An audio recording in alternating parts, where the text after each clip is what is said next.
Thank you very much. Right, my name is Mark Burrows. As you can probably tell by the accent, I'm from the Midlands, I'm from Birmingham, and I have been rehousing families at risk of homelessness for about 7 years. Hi there, my name's Jessica Leader. I'm the co-founder of a company called SureStay Group with Mark. Separately from his work rehousing families, we buy and develop buildings. We're a private company. We buy and develop buildings and create homes for families and young adults coming out of undesirable situations. Hi everyone, my name is Katherine Sacks-jones. I'm Chief Executive of Become. We're the national charity in England for children in care and young care leavers. Hello, it's great to be here. My name's Lisa Brown. I was a nurse. I fell into the weird property world, and I'm now the founder of the Supported Living Property Network. And we work to bring private property investors and providers of all types together to create quality homes. Thank you very much. Hi folks, I'm Jean Templeton. I'm Chief Exec of St Basil's. We work in the West Midlands and we work with young people that are homeless or at risk, and disproportionately too many that are care experience going through that route. Thank you. Brilliant. So thanks, guys. So we've got about an hour. Before I forget, because that is a pledge tree over there. So as we walk out, your homework as we walk out, anything we talk about, there's a psychological ploy to get you to think about what you're going to focus on or what you're going to support or what you're going to do in your lives once you leave the conference around housing specifically. So that is a pledge tree over there around housing. So for the first half of this, we're going to talk about the challenges facing care experienced young people, accessing housing, and then the second bit we are going to go into the solutions. This is both perhaps from an operational perspective about kind of experiences of young people, but also from a policy perspective about what we can do as a country, as a sector. So if that works, I will just ask the first question and we'll try and get going. So the first question is around, what do you think, panel? Anyone's welcome to start who wants to. What do you think is the biggest challenge facing young care leavers trying to access housing? And I'll give you prompts if you want, but I think you're ready to go. Yeah, I've got the microphone, so I'll start. So at Become, we run a national helpline for young people in care and leaving care, and we get calls about all sorts of issues young people face. But one of the issues most frequently raised by young people leaving care is housing, homelessness. It consistently is one of the top 3 issues that we get contacted about. And I'm sure, most people in the room will be familiar with the statistics. 1 in 3 young people who leave care become homeless within 2 years. And I mean, it is just worth pausing on that because that is an absolutely shocking statistic. And what we're seeing at the moment is homelessness rising amongst young people leaving care, not getting better. I mean, the statistics only paint part of the picture. The reality of not having a stable home is absolutely devastating. And I mean, if you think what home means for you for a moment, and then think about what not having that would mean, it makes it almost impossible for young people to move forward with their lives, to do other elements. If you don't have stable housing, getting a job, finishing your exams, whatever it might be, it's really extremely difficult without that stability that a home provides. Young people talk to us about the care cliff that they face when they leave the care system, and that's an issue that Become has been campaigning on for a number of years now to end the care cliff. I've had young people say to me that they feel like they're on death row approaching their 18th birthday because of the how they feel about that support dropping away and the expectation that they become independent overnight. Anyone here with teenage children, none of us would expect someone to immediately become independent at the age of 18. Most of us are interdependent. We all rely on each other, on other people throughout our lives. But for young people leaving care, we expect them to become independent at 18. In reality, for some even younger, because more and more young people are being put into supported accommodation, which can mean that it does mean that they're not receiving care and can mean that they receive very little support actually in reality, and that happens to 16, 17-year-olds. So the expectation that we're placing on a group of young people who are already in a very vulnerable position by virtue of what they've been through is ginormous, and it's little wonder that without the support they need to make a managed transition into adulthood, so many end up sadly facing homelessness. We think it's an absolute scandal that we're not doing better to support our children and young people in the care system. These are young people for whom the state has assumed parental responsibility, and as a very, very minimum, we should be making sure that every single young person who leaves care gets the support they need to A, leave care at a time that's right for them, not overnight at an arbitrarily defined age, and B, get supported into stable accommodation that's going to give them that platform to start their adult lives in, and that's not happening at the moment. I could go into lots more detail about the kind of specific policy issues and lack of housing and all of that underpinning it, but at the end of the day, we have an absolute duty to these young people to do better by them and to reduce those shocking figures on homelessness and make sure that every young person has a stable, safe and secure housing as they enter adulthood. Thank you, Katherine. Please, anyone else? The biggest challenges facing care leavers? I have some prompts which I will do in a minute, but Sue, you're on. Thank you. I've got a list of things I could talk about for ages, as I'm sure all of us have, and I thank you, for setting the scene completely about the issues and what our responsibilities are in getting this right. I would say the access to quality accommodation is a really big issue. A lot of the accommodation out there isn't of a good enough quality. I think we have a real issue where we end up with young people being stuck in supported accommodation and not being able to move on because there isn't appropriate support to get tenancies and guarantors and a whole range of other things that happen at that point. And I think we also have a big issue around financing supported living accommodation for a lot of property investors who want to buy property in this space and lease it to providers. And we can't get mortgages because there's a historic issue around the fact that the tenants are deemed to be vulnerable tenants. So you can't use a standard buy-to-let mortgage. It's something a lot of people don't understand, but it is a really big barrier.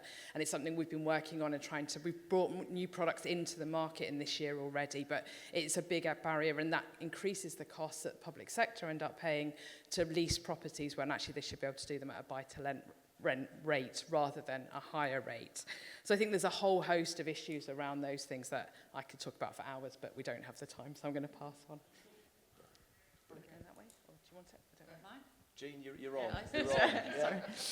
Okay, so in terms of the challenges that we see, so if we see it, I think there's different stages, and you talked about the kind of cliff edge piece, and there are different cliff edges.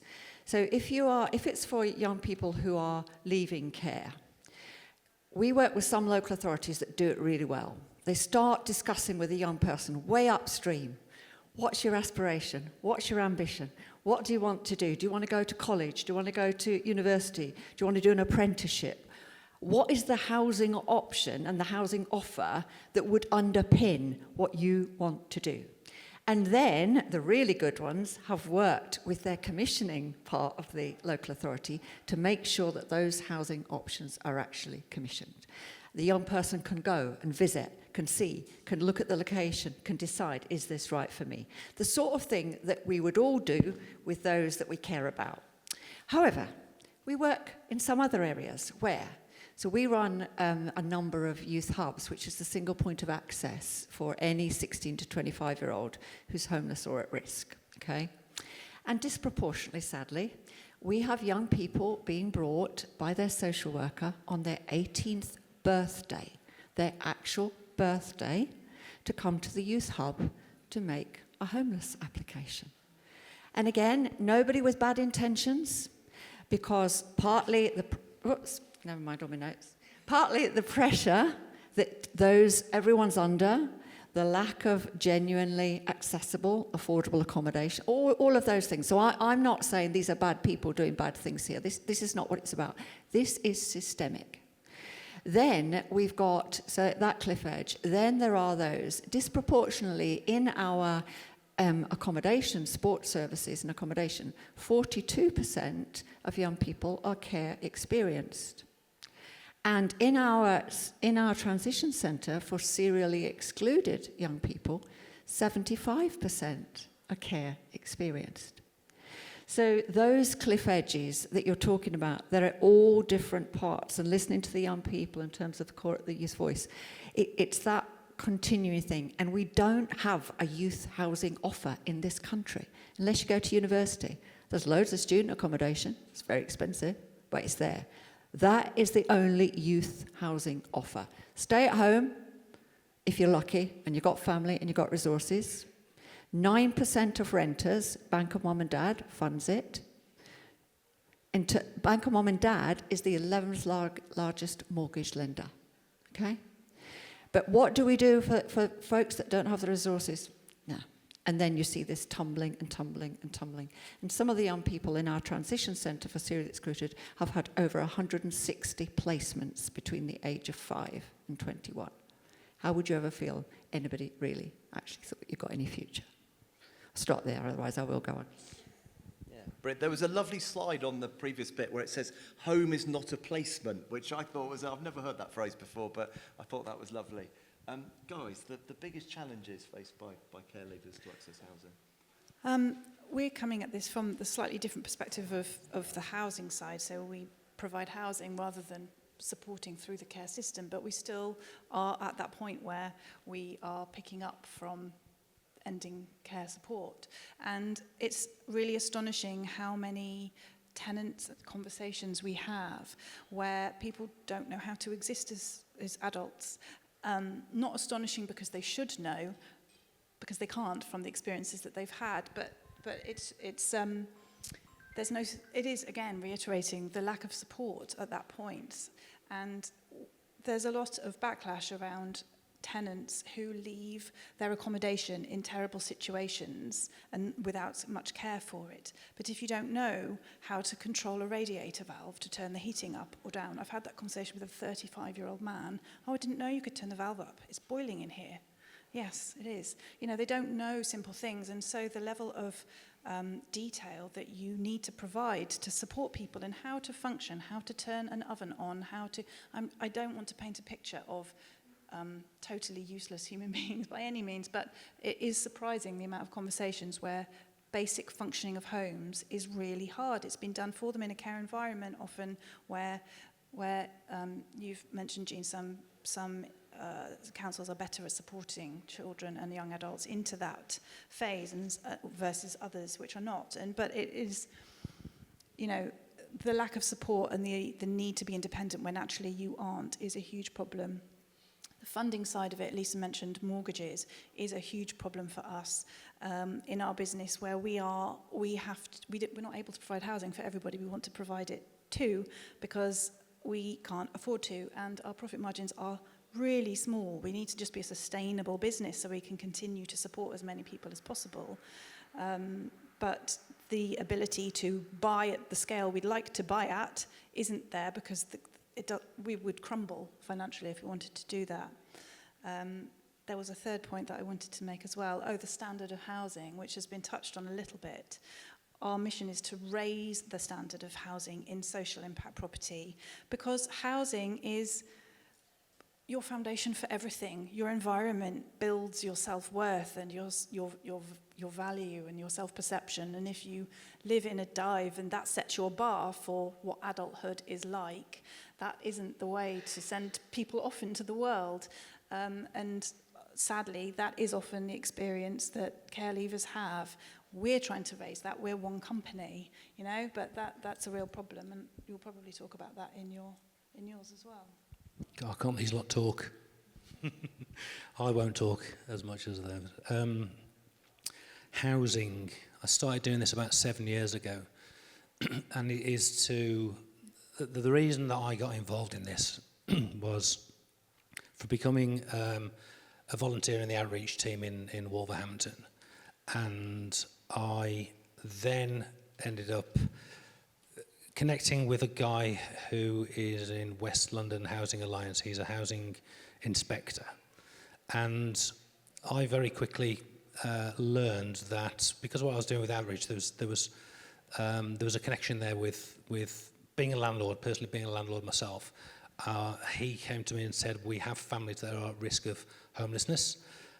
I delved in, what's the reason behind it? Because of the benefit cap. And these families are mainly coming from down here, down in London. And he said, all I need you to do is find me some landlords. I thought that'd be nice and easy to find some landlords to rehouse these families. little did I know that it isn't. It's really difficult because of, I'm not sure if everyone knows what LHA is, the local housing allowance, which is incredibly low. So finding a landlord that will accept a family on universal credit is very, very difficult. So that's kind of where I started, sort of like 6-7 years ago, and I've rehoused over 60 families so far doing that. Then last year, and the big bit for me, really, I'm not very good at stats and all that sort of stuff, but the big bit for me is watching when I move a family in, and it does bring a tear to my eye every time I move one in. Some of the stories are harrowing that I've heard, and I like to think that the big man upstairs is looking down on me, looking at me saying I'm doing a decent job. So I then, Jessica and I have known each other for a few years, and she asked me last year, she said, I've got an opportunity here with a block of apartments which we've since gone on to purchase. What Jessica's done is raise that bar really high. And I will say that to her because she deserves all the accolades, because she has provided some homes that every single person in this room would live in, because they're beautiful. You can have a look outside, and we've got them out there on the display, but they are really, really nice. They're lovely places to live. And I feel that's really, really important. I've got children. My children are grown up. Jessica's got, how old's your daughter? Three-year-old. And we've recently moved in 3 families in the last month or 2. I said I wasn't going to talk, but I am. And they are all of African origin.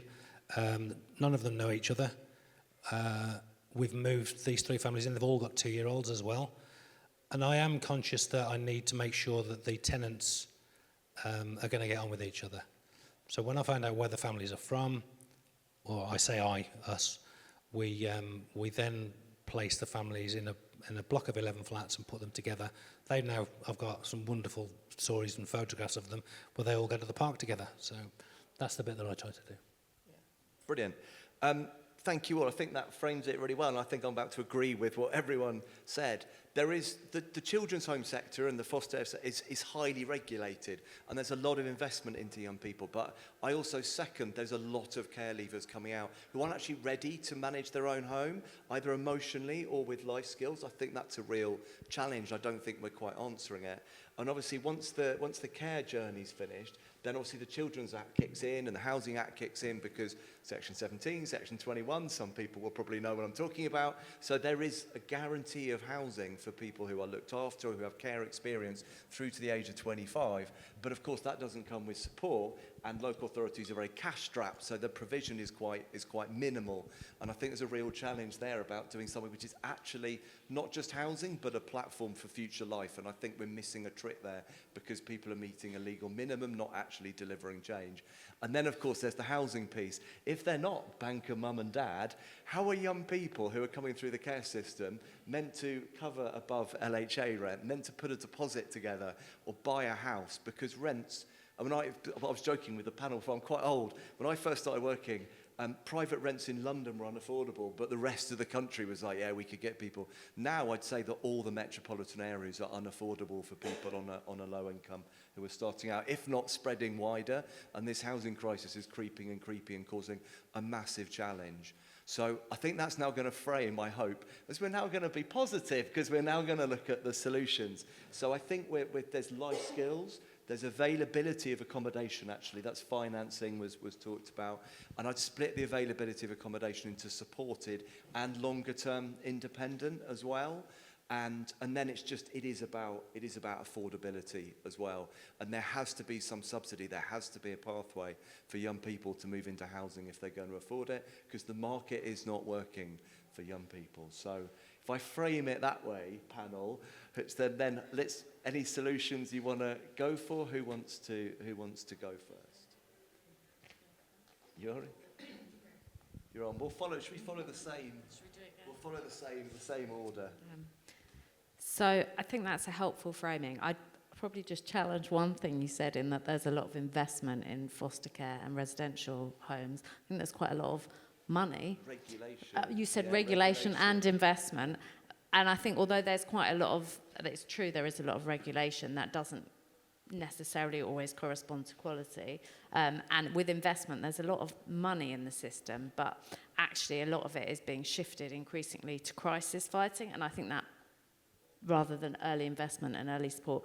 And I think that matters because with more children in the care system than there ever have been historically, and a system that's completely overwhelmed, it then makes it all the more difficult for those people around the child to be thinking and supporting them and doing that work early to help them think about what life post-care might look like for them. So I think that's kind of inherently a systemic challenge, and you can't look at leaving care without looking at what's happening in the care system for children in care as well. And that, you know, there is a huge amount of the system is completely overwhelmed, and I'm sure everyone in this room kind of is aware of that working in the system. But to move on to positive solutions, because that is what we were asked. I mean, I think from Become's perspective, the first thing is that we really need to end that care cliff, that point of time when you turn 18 and you're expected to leave care. I think there have been some really promising initiatives in England recently, and the Children's Wellbeing and Schools Bill, which is going through Parliament at the moment, will improve the local offer for care leavers. It's making some changes to the homelessness legislation to tighten the safety net, and it's also extending entitlement to the Staying Close scheme, which helps young people who've leaving care, who've been in children's homes, but it will be expanded to all young people. We'd like to see it go further, an expansion of Staying Put, which enables young people to stay with their foster parents past the age of 18, if that's what they want to do. And we think more needs to be done to really remove that harsh transition point so that young people get that early support, but that support happens and that move into more independent living happens at a time that's right for them, not at an arbitrary age deadline. So that's the first change that I think would make a big difference. And then it is about that meaningful support into accommodation. Part of that is looking at some of those barriers, like not having a deposit or a rent guarantor, making sure that all local authorities are offering schemes to help young people into the private rented sector. It's looking at the finances as well, though. Young people get a lower rate of universal credit, whether or not they've been in care. We know local housing allowance doesn't keep up with local rents in large parts of the country, which makes it financially impossible. And I think it's right that we talk about skills for independent living, but I think sometimes we can overly focus on that. You know, young people need to be better at managing their finances. Well, of course, we all need financial management skills, but we need enough money to live off at the same time. And I think sometimes it's a bit of an excuse, putting the burden on young people to learn the skills rather than looking at what systemically is getting in their way. And I think they're the things that need addressing. And finally, for those young people who do become homeless, and sadly for more and more, it's not the last resort, it's often a first port of call. And, you know, local authorities are overwhelmed and are sending them down the homelessness route straight away, and we heard that from Jean, which I think is absolutely scandalous. But for those young people who do end up homeless, we need a stronger homelessness safety net so that all young people who've left care up to the age of 25 are considered in priority need, not just up to the age of 21. There's some good things happening. There's removing intentional homelessness from young care leavers, which is really, really welcome, but we think it needs to go further to make sure that that backstop is there. But we need early support, we need to end the care cliff, and we need to look at the systemic changes that are needed and not blame young people for navigating a system that's not working for them. Yeah, all of that. Also, I would add into that about how we support young people to take tenancies and how we work with landlords to encourage them to take young people, particularly young people who've been in care, who aren't necessarily going to have parental guarantors, who are not going to have references. At the moment where we have a massive oversubscription to any private property that comes onto the market for rental, and most landlords have got a choice of 20, 30 people who they could choose to put in their property. They're not going to choose that 19-year-old who's got no track record and no decent guarantor, and actually, well, I'm not quite sure I'm going to go for that person, always. So we need to work about creative ways that we can support landlords to take a risk on those people, and most of them are not, if I'm being honest. We can bash landlords as much as we like, but in the real world, they also have bills to pay, and they also need to cover their costs. So they need to look at the risk to their businesses. So what we need to do, I think, is that we need to start thinking about whether the local authorities are going to do this or whether some of the housing organisations are actually going to take a lease on the property. They're then going to give the landlord a lease for a few years and say, actually, we'll keep paying the rent for that property. Then the young person can have a tenancy issued by that organisation that builds them up a track record. Then when they do come to move on from that later, or they maybe want to stay there, and actually that landlord might go, this is a great person, I can see they've been a really good tenant, we can keep them here. Or actually if they then transition on, then actually that young person has a really good track record of paying the rent, a landlord reference, all of that stuff that sets them up in good stead to move on. But like you say, we can't do that on really low LHA rates that some of our young care leavers are getting. We need to be able to, local authorities need to be playing a better corporate role, responsibility in the way that we would do. I've got teenagers, there's no way mine would navigate the world at all by themselves, despite I do try and make them independent, but and so therefore, but I would then be there as that parent to top up that rent a little bit if they couldn't afford that one in the slightly safer street where I maybe think it would be better for them to live. So there's a big corporate responsibility role there as well. I think we also need to look back at the financing of properties and look at actually challenging the mortgage companies who are getting away with saying, we don't do properties for those kind of people. It's discriminatory, the fact that they're able to use this term vulnerable tenancy, that they're allowed to refer to tenants as vulnerable with a whole range of support needs, and we need to be able to get buy-to-let mortgages available for all of these kind of situations as well, because that's going to mean that landlords are able to offer more properties up for young people transitioning from care, and it's also going to mean that those properties don't necessarily have to be rented at such high cost. Thank you. So, all of the things that you've both said. So, for me, the challenges are initially good intentions, and then systems defend their intentions, but they don't actually look at the actual experiences.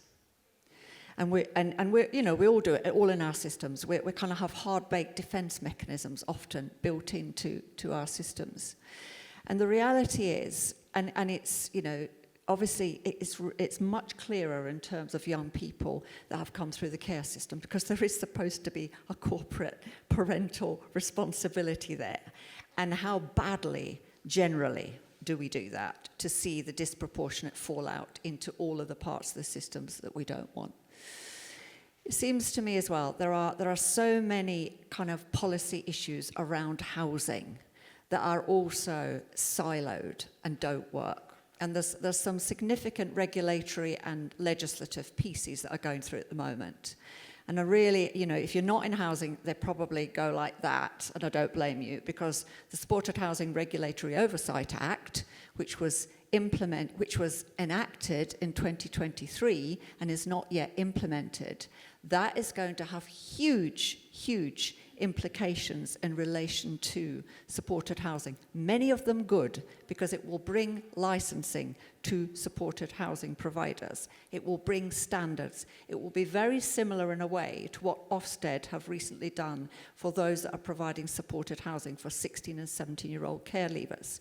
Again, fantastic intentions. The reality of what happened is lots and lots of providers just said, I can't do this, I can't afford it, and they said, we're not doing it anymore. So lots of large housing associations, general needs with some supported, have said the regulatory environment is now so challenging and complicated, we're going to get out of support. Okay? There are also, in some parts of the country, there are exempt accommodation supported housing providers who have no funding for the support whatsoever. Some of them with very good intentions, some of them trapping people in unemployment to claim higher level benefit, not giving them the support they need, and they are trapped indefinitely in very toxic and sometimes very dangerous situations. In Birmingham, we have 30,000 units. Now, Supported Housing Regulatory Oversight Act, the consultation that is out at the minute, and I would urge all of you to look at it, but there are 93 questions.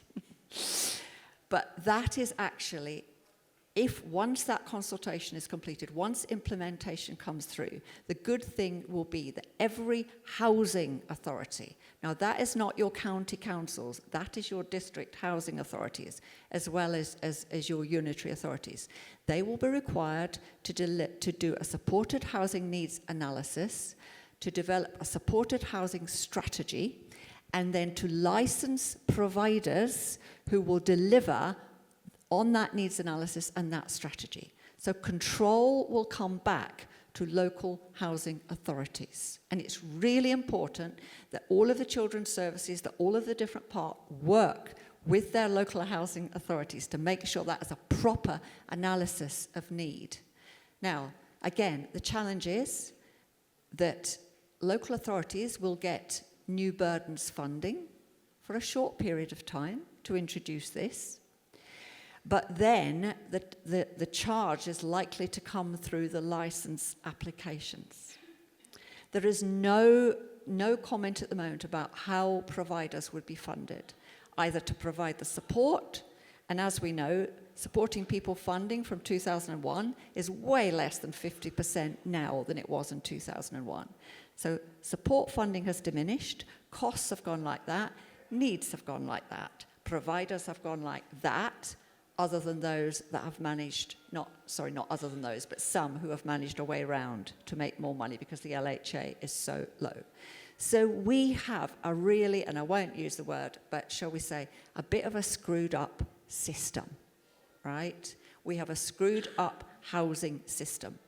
And the other thing is that young people in supported housing are having to triple navigate 2 benefit systems and work if we want them to get into work. And if they don't work, chances are they're not going to get move on anyway because no landlord wants them if they're not working. And again, the system actually makes it incredibly difficult. I chair the West Midlands Combined Authority Homelessness Task Force, and our objective is designing out homelessness. And we have had a recent proof of concept scheme across the West Midlands called Rent Simplification. And it's meant to enable young people in commissioned supported housing to live and work and be able to pay their rent from their earned income and not worry about claiming any benefits. Work as many hours as you like. Wonderful. However, the systemic elements, the hard-baked defence mechanisms in all of the different parts of the system have made that so complicated. And computer says no every time you want to just have a wee bit more flexibility. Learn. Proof of concept is about learning, action learning. But we don't. We defend so we don't change. And everything about these 2 days is amazing. And what Fatima wants is how do we change and do better? And my experience over the last 25 years in St Basil's is whatever we learn, we default back systemically to not making enough change. So that would be my, let's be courageous, let's be brave, let's move things forward, simplify rather than complicate, because complicated excludes. And we need to include, integrate, simplify. I'll get off my soapbox now. No. Very.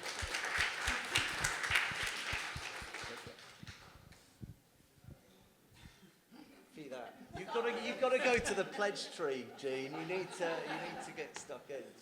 Just follow that. Well, I was going to talk about the supported housing oversight as well, and also gatekeeping. So if I forget, please someone remind me. But there is a lot of concern about the supported living oversight coming in 2.5 years later. But I think, you're right, it's scaring a lot of providers out of the market. My background before we founded SureStay Group was in the private rental sector. And a few years ago, house shares became highly regulated. Fantastic. I'm a house share landlord. Fantastic. There was huge fear about that. Huge number of landlords dropped out of the market, which meant the supply lowered for people who need to live in house shares. But actually, slowly, the standards are rising. I'm proud to say that, they are. But the challenge with that, you were talking about individual councils having a small amount of funding to roll that out. Also, one of the challenges with that is that each council has an element of discrepancy around what the policies are. And so, if I've got house shares in Coventry, I have a certain set of regulations to work to. And if I have house shares in Birmingham, I have a slightly different set of regulations that my housing needs to comply with. And that's going to be really challenging, I think, for UK-wide supported living providers who operate in different areas, who need operationally to work with different they need to have different operational systems for different parts of the country, and I think that will be really challenging. But overall, it is a really brilliant thing, raising the standards. This isn't supported living, this is social housing, but there was a campaign that IKEA did in partnership with Crisis earlier this year, and I really can't remember what it was called, which is really unhelpful. But it focused, they had 3 installations in 3 stores, I think, Watford, Birmingham and one other, where they made a doll's house, but instead of it being like my 3-year-old's doll's house, it was a depiction of a block of council flats which are really unsuitable for living in. There was exposed wiring under a dripping tap. There was mould next to where children sleep. There was no place for homework to be done. There was no place for college work to be done. All these things. And hopefully with regulations like the supported living oversight coming in, this will eventually weed these buildings out. But yeah, it's fueled with issues, and there is always a challenge that when there is more regulation, the supply drops off. But as you've already pointed out, demand is only increasing. Where does that leave you? Private companies like us trying to do it, but we can't get the funding. So it's a bit of a, where do you turn with that? The other thing I wanted to talk about was gatekeeping. I've been really surprised how difficult it has been to say to councils, we've got really lovely housing. It's really hard sometimes, actually. And I've spent days on the phone to different departments who either child social services or adult social care or housing officers, different departments of all sorts of different boroughs in the Midlands and you in London, trying to say, we've got these amazing houses, would you like them to support your long, long lists of care leavers? And trying to find the right person, not being on hold, not being put through to the wrong person, not being told you get a call back. It's really challenging. Councils are overworked and bankrupt, so it's but we're trying to help. And so opening less gatekeeping would be amazing. I don't know how to solve that, but back to your point, events like today, I would love to, Fatima's whole vision is for all of us to talk to each other and find our commonalities and see where we can open the gates effectively and combine to make change. So more of that would be so amazing, whether that's through public registers of information available, whether that's through, there's talk of tenant blacklists and landlord blacklists, and what about gold lists of properties and the opposite of that, and just more readily available information so that people can work together to do things that we're trying to do. Maybe that's idealistic. It certainly will take a long time. Wow. Okay, I'll try and keep it a little bit more real in my day-to-day, what I do. Raising awareness with landlords, I think Lisa touched on that actually as well. But raising awareness with landlords is very, very difficult to get a landlord to accept a family who is on universal credit, so they are at risk of being homeless. That's quite difficult. So I have my own challenges in that. How do I address that one? I can't change the LHA. It's been frozen for another 12 months. So I'm stuck. What does a landlord want from me? Well, he wants to know that he's going to get his rent. That's the fundamental, that's the bottom line. Am I going to get paid? Okay, I'm not going to get paid as much as what I do in market rent. Local housing allowance is 20, 30% below whatever, and sometimes even lower than that, depending on the area. So I'll insure the rent, and I'll insure against evictions as well. So I use a company guarantor for that. So that's one thing. Another thing is, what about the shortfall? So there may be a couple of grand down on their rent over the course of 12 months. I'm lucky because I've got a platform. I run an event myself on a monthly basis. Everybody knows what I do. I bang the drum every day. And I'm lucky because landlords approach me who do have some kind of like social impact as well. They're looking to try and, they like the idea of having guaranteed rent, but they also like the idea of doing something good at the same time as well. So I sometimes it may come to a case where I just touched on there that there may be a shortfall in rent, so maybe I can incentivize them in some way. Maybe I can decorate the flat for them. Just give me the flat in the current condition as it is now, and I'll decorate it for you at my expense, and furniture and things. So those are those are the real challenges that I have on a daily basis of trying to identify the landlords, because there is such a gap between LHA and market rent. Anyone got any suggestions? I could find me a few more landlords, but yeah, it's tough. Brilliant. Thanks, guys. We've got time for one more question, so I'm going to surprise the panel. Because we're going to take a question in a second from the audience, because someone's asked. But so we'll do the question first, then we'll come back to the panel. So could you describe a model that you know of that actually has worked for care experienced young people? I think that would be a really good share to finish with. I know some of us directly involved with those kind of housing solutions, so please do share. But the lady in red in front of me wants to ask a question, I think. No, it was really more of a comment, in fact, we're all here just to interconnect.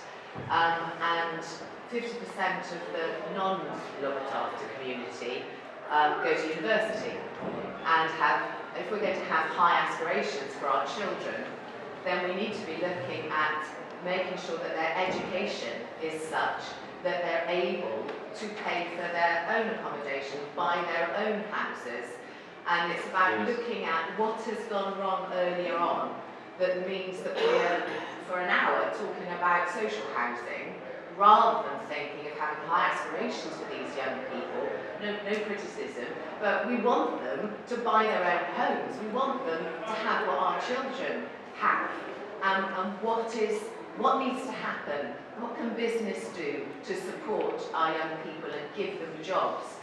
How can we make sure that a whole local authority has a sense of corporate parenting, not just children's social care?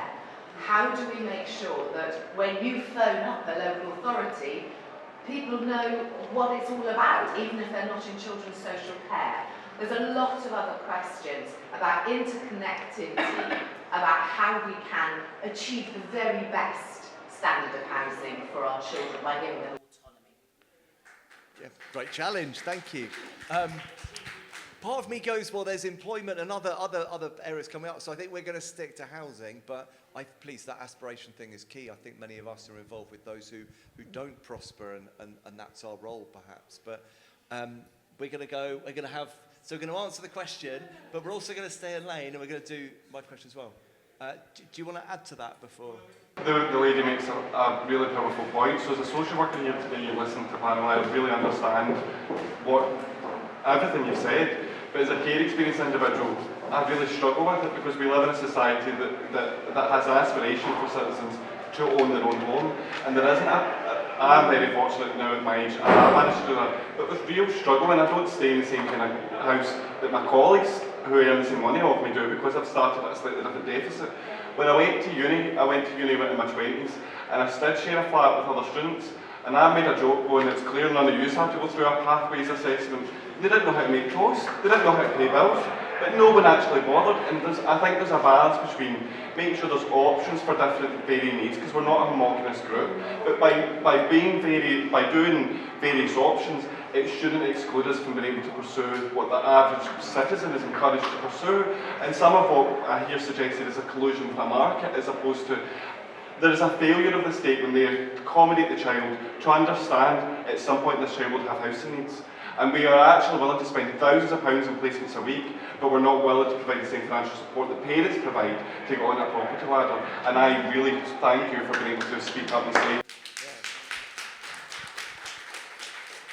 Cracking. Right, I'm going to hand this microphone over to Jean. Thank you. Sorry, jumping in, but it was just because both the two issues that you've just raised are so close to my heart, so passionate about. Because you're right, that whole kind of look at what is it that we want? What is it that works for some but doesn't work for others? And how do we make that work for everyone? So homes and jobs, being supported, people you care about, people care about you, good health. Think of them 4 legs of the table. Your table's pretty solid if you've got those. And one of them might go and it might have a knock-on effect on all the others. So everything has got to be integrated. So jobs and homes particularly, employers and housing providers. So I know Ed and Centrepoint and St Basil's have worked together on a scheme that we call Stepping Stone Accommodation. So St Basil's version is called Live and Work. And what we looked at back in 2014, 13-14, was how low would a rent have to be for a young person to pay their rent from their earned income as an apprentice and not claim any benefit. And back in those days, the rent had to be no more than £42 a week, right? Mark, you can imagine how difficult that is. So it has to be subsidised, the whole thing. Anyway, long story short, NHS leased us buildings that had been boarded up for years, peppercorn. We managed to pull together different combinations, and those flats were let. And Prince William actually opened them in 2014. Since then, over 220 young people have lived in those flats, including predominantly care leavers, young people that are care experienced, not so much care leavers because they're working when they go there. Not a single one of them has claimed a penny benefit. What do? They do what you said. They save up, because the rent was £42 a week. It's now £56 a week, including your energy costs. They save up. They pay in advance because they might be doing all kind of different work, and so it might be 0 hours sometimes, so they might not earn as much. So they pay in advance. They do all the things. It is the lowest rent arrears of any scheme that we have. And then they don't want social housing. Because they've got choices, because they go on, they can pay deposits. 2 or 3 of them might live in a shared house or move on, or they can go and they can eventually get a mortgage. We've now got 160 of those units. Another phase 2 in that local authority, and 80 we're just about to open soon in Birmingham city centre, below LHA levels, and it will include energy costs, rents. Now, to do that across the country, we need to look at things differently. But if we do, that invest to save up front, those are working young people. They'll become intergenerational working families. They will be paying taxes. They will be doing all the things that we want to do. So my response really to Ed's question is, let's look at what works for those of us that have support and resources and make that work for everyone, instead of trapping them and overcomplicating things and making life hard for them. Because it can work, and we can do it.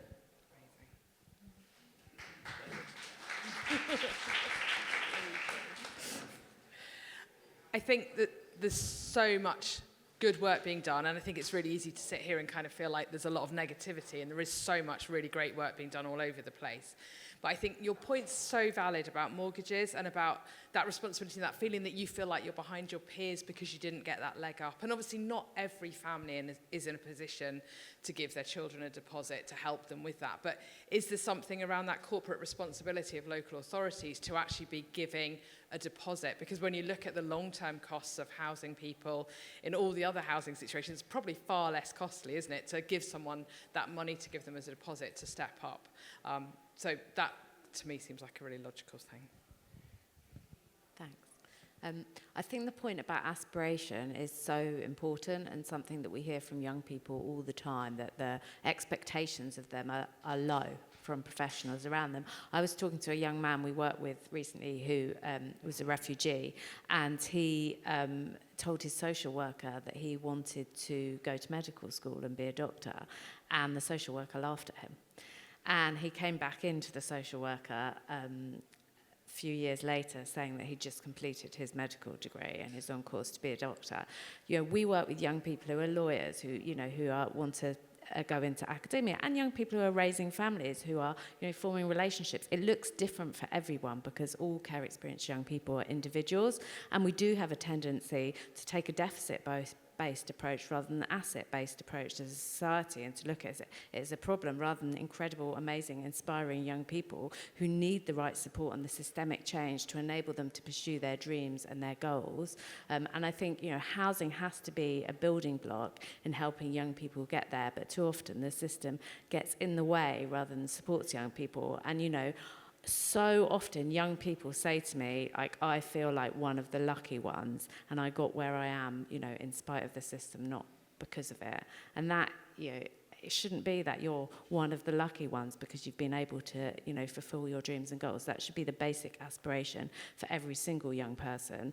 And I think, there's so much good practice in this room.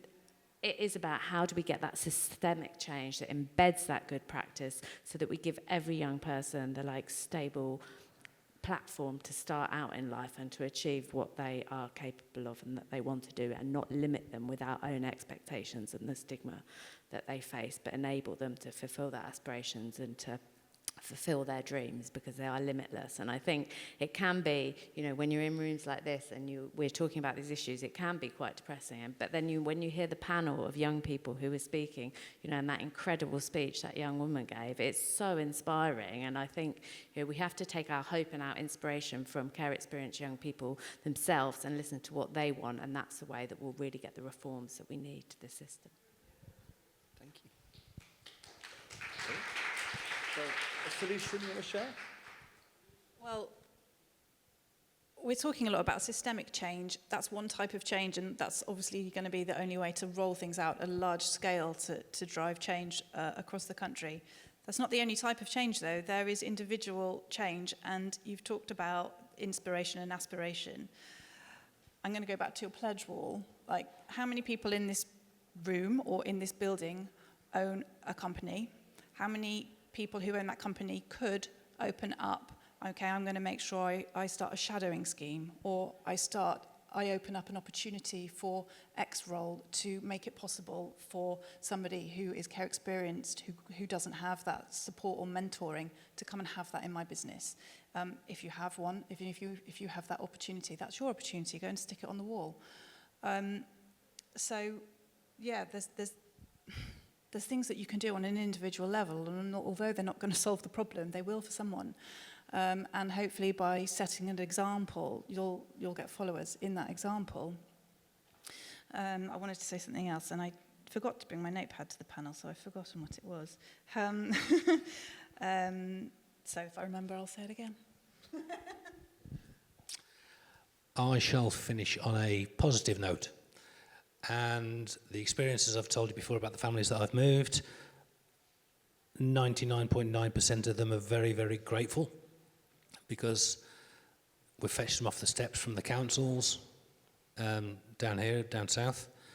A couple of the stories that I'll tell you, I've had a mother that moved with her 2 children into Birmingham, and 3 years later she went off and got married in Birmingham. So that brings a tear to my eyes with these. So that's one. And this landlord, actually, I've recycled his house 3 times because he likes what we do, and he's confident that he's going to get paid, and it makes him feel good what he's doing as well. So this property has been recycled 3 times. So I've moved another family in 2 weeks ago, I think. So there was a mother and 2 children there. She met her partner and got married. I had a gentleman and a husband and wife that moved into Wolverhampton with 3 children, and within 12 months he'd set himself up an online business and catering business as well. So he's not all doom and gloom. So I like to think that some of these families are incredibly grateful for the opportunity to go and live in somewhere where we're all lucky enough we go to bed of a night time and we've got a roof over our heads. So. And I'd like to think that the 3 ladies that we've moved into our block, SureStay Group in Birmingham as well, we've got 3 young mums there, aged sort of in their mid-20s to their early 30s, all with a single child as well. And I'm hoping that we can help them as well. We don't at the moment provide support in the official capacity, but what we do is we lend an ear, and we stay in touch with them on a regular basis as well. It's brilliant. Right, I'm going to wrap up. I've been quite quiet, so I am going to have the final word. I've been trumped. I've been trumped. Hello, Fatima. Well done, everybody. I've seen everything you work out. I think absolutely amazing work that you do. But this young man would like to ask a question, if that's possible. My question being, when I'm a care leaver myself, and when I got my first independent property, it was very much a take it or leave it situation. What plans would you implement that would allow the care leavers to say, no, I don't feel this property is right for me, and not get penalised for it? Do you know, like so many, I'm going to answer because I'm going to wrap up because of time as well. Like so many, there's no one simple answer. I don't think any of us can go, just do that. I mean, the just do that answer would be about having enough housing stock available at the local authority where there wasn't a pressure just to take it and you weren't pressured to do that. Actually, it created a choice. But actually, I think the answer is so long term. So my wrap up was going to be, and it does half answer your question, whatever the aspiration, whatever the situation, the current status quo, the system, the funding that isn't working, the market isn't working, and I think it does need a level of political commitment. I think it does need a level of sacrifice from people, whether it's taxpayers or government, to invest in support, to support you into a new home, whether it's about housing grant to support social or subsidised housing, whether it's about housing grant for supported housing, which is, I think, an even worse issue. I think private landlords have to make, or developers also, and we have some on this panel who have made sacrifices to deliver a social outcome because they've made the sacrifice. I think LHA is an absolutely disastrous barrier. I think local authorities need a bigger budget to house people, because putting somebody into poor housing actually consolidates marginalisation. It's not a long-term solution. It actually makes the problem worse, and good supported housing is the opposite. It propels people. There are so many areas where I think the market and the status quo isn't working, and I think that brings together the theme of the campaign we're trying to launch, which is actually this needs to be a political priority, it needs leadership, and it needs investment, and it needs systemic change all the way across. So I could say, build more houses, but actually it is more complex. It's a deeply complex society. We have millions of people. We don't have enough houses to go around. So it is about the will to make that happen. I'm going to thank a final word you got in there. We've got to be quick, guys. I have to wrap it up. But please, do you want a final word or a question? I think one of the issues is we all know that's a big problem. And it requires a concerted effort. But it's not a one blanket solution for all. Because there are caregivers that go to uni, and there are caregivers that stay within the foster care system. And sometimes when they have stayed in the foster care because it's in the interest of stabilizing them, when they come out, they are expected to go through sharing accommodation with another person. So in order to secure housing, a lot of caregivers want to leave prematurely from the foster care arrangement that they are, because children are more vulnerable at the care leaving stage, 18. And the housing issue complicates the matter. And sometimes they are placed in shared accommodation to learn what? They have already learned a lot of things. And how many children, normal children, brought up with children, for the first time have to learn budgeting and cooking when they go to uni?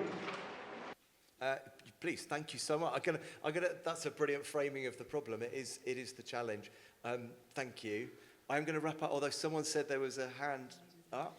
We have got to finish. This is going to be quick. A personal note to the young man over there. If you are on care experience as well, and I was in a position when I turned 18 that this is the path that you're going to follow, I said no, and it's not right for you. You say no, you get an advocate, you complain, you do what you want to do. Unfortunately, my mother at the time, it was a take it or you're going home situation. You know, this was like 11 years ago now, so things may improve a bit, but what I've seen, still a bad situation. That conversation is going to happen over lunch, guys, because his lunch is coming. Please, a final word. My name's Manna. I'm care experienced. I also work with children and young people, and I've worked in supported housing. When I left home, when I was 18, very much rushed out, and I had no idea what I was doing. I really struggled. I went through rent arrears. I can happily say I've been in my flat for 15 years. However, what I did over the past 6 years was that I actually thought about my experience, and I actually used that to create a manual into leaving home, what leaving care looks like, what council tax looks like, setting up your bills, finances, everything that you need to know. I put it in here for you.